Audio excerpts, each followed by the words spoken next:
Doug Edwards, the author of a marvelous new book, I'm Feeling Lucky. Your experience as the brand manager at Google, where you worked between 1999 and 2005. And the book, Doug, is a very compelling and in some ways emotional narrative of your experience in Google. What happened between 1999 and 2005 generally within Google? How did the company change?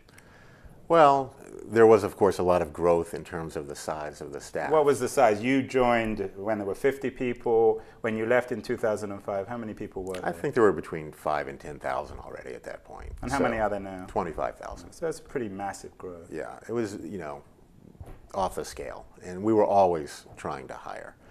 So that, the culture changed every day because there would be new people infused into the culture. And of course, that would change behavior.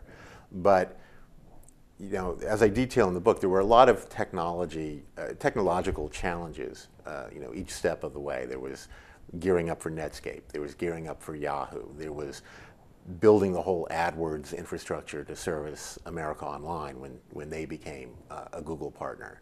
And so there were technical challenges that pushed the company's growth on that front, and then there were the staffing challenges of trying to absorb all of these additional bodies and building an infrastructure for product management.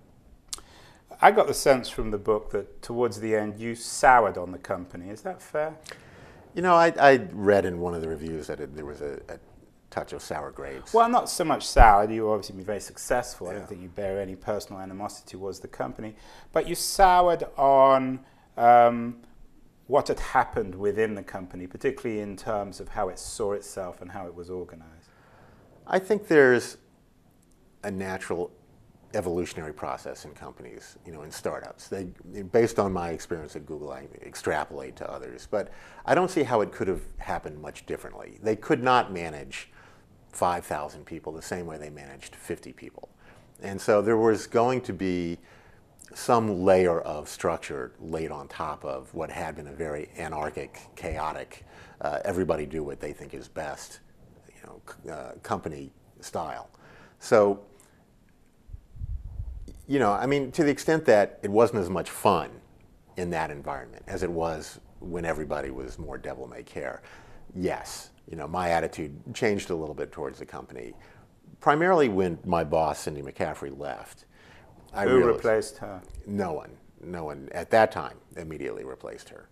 And so I was moved into a different part of the organization that was much more product management focused, much more metrics driven. And in the book I compare it to leaving a liberal arts college and going to MIT. Well, MIT is a great school and wonderful for a lot of people. If you're an English major, MIT is probably not the first place you look to end up for your college education.